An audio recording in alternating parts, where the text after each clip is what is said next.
তোমার টাকা লাগুক পয়সা লাগুক যা খুশি লাগুক সবই তুমি আমার কইবা, কারণ তুমি হইছো আমার একমাত্র শালী। কি না না মানে তুমি আমার ছোট বোনের মতো না, তুমি তো আমার একমাত্র আদরের ছোট বোন। ভাইয়া আপনি মানে শালি বললেন কেন? না আসলে হয়েছে কি, মানে মুখ ফসকায় বলে ফেলছি। না না না না, মুখ ফসকায় আপনার আমার শালি বলার তো কোনো কথাই না। আপনি মুখ ফসকায় মানে মামি বলেন, খালা বলেন, আন্টি বলেন, কিন্তু আপনি আমার শালি কেন বললেন?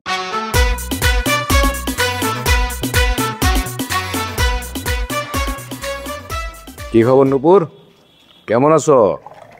ভালো আছো ভাইয়া, কিন্তু আপনি এমন ভাবে জিজ্ঞেস করতেছেন যেন বছরে আপনার সাথে আমার একবার দেখা হয়। আরে না, ব্যাপারটা হয়েছে কি, আমরা তো মানুষ, কখন আমগো কি ঘটে যায় বলা যায়? সেটা আপনার ক্ষেত্রে হইতে পারে, আপনি একটা বয়স্ক মানুষ, আমি তো একটা বাচ্চা মানুষ, আমার কি হবে? এটা তুমি কি করলে? আমার কিসের বয়স হইল কও? তুমি আমার বয়স্ক মানুষ বানাই দিলা। আচ্ছা ভাইয়া বাদ দে, আপনি একটা কথা বলি। কও। কারো বললেন না কিন্তু। কি কথা বলবা? আমার কিছু টাকাটা দিতে পারবেন? হ্যাঁ পারুম, সমস্যা নাই, কিন্তু তুমি টাকা দিয়ে কি করবা? আমি একজনের একটা গিফট দেব। ও আচ্ছা তাই না, বুঝতে পারছি। ভাই আপনি যেগুলো ভাবতেছেন ওগুলো কিছুই না। আমার স্যার আমাকে চকলেট গিফট দিছে, তো আমার তো দায়িত্ব তার কিছু একটা গিফট দেওয়া। এই জন্য আপনারে বলছি, আপনি তো আমার বলছেন যে আমার কোনো কিছু লাগলে আমি যেন আপনারে বলি, এই জন্য আপনারে বলছেন, আপনি দিতে না চাইলে তো। অবশ্যই তুমি আমার বলবা, তোমার টাকা লাগুক পয়সা লাগুক যা খুশি লাগুক সবই তুমি আমার কইবা, কারণ তুমি হইছো আমার একমাত্র শালী। কি?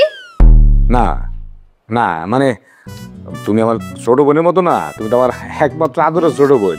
ভাইয়া আপনি মানে শালি বললেন কেন?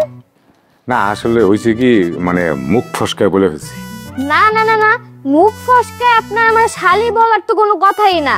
আপনি মুখ ফসকায় মানে মামি বলেন, খালা বলেন, আন্টি বলেন, কিন্তু আপনি আমার শালি কেন বললেন? আপনার উদ্দেশ্য কিন্তু আমি বুঝতে পারছি মারুফ ভাই, আমি এখনই গেল ঝুমুরা পারে বলতেছি না। আরে নূপুর তুমি কথা শোন, আর এটা তো সিলভার টাং।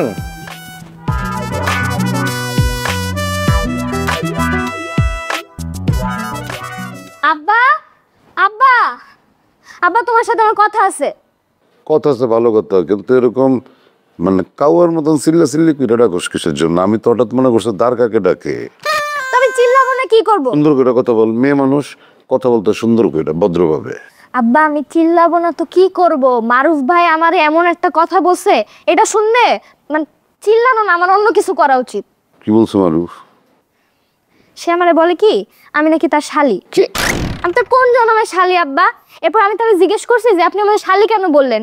সে আমারে বলে মুখ ফসকায় ভুলে বাইর হয়ে গেছে। কেন মুখ ফসকায়? তো সে আমার আন্টি, খালাম্মা, চাচি এগুলোও বলতে পারতো, শালি কেন বলবে? আব্বা এই লোকের কিন্তু মতলব খারাপ আছে। তুই কি সত্যি সত্যি শালি কইছে শুনছস নাকি অন্য কিছু কইছে ভুল শুনছস? আব্বা আমি আমার নিজের কানে শুনছি সে আমার শালি বলছে, আর সে তো স্বীকার করছে। এখন আমি বুঝতেছি আশিক ভাই যে কইতো না এর মতলব এইটাই আসলে। সে এখন কই আছে? তাই তো দেখলাম বাইর হয়ে যাইতেছে। ঠিক আছে আমি দেখতেছি, তুই যা। আর শোন, এইটা নিয়ে জনে জনে বইলে বেড়াইস না, চুপ, কাউরে কিছু বলার দরকার নেই, আমি দেখতেছি। তুমি কিন্তু এটা বিচার করবা। বলছি না দেখতেছি। ঠিক আছে।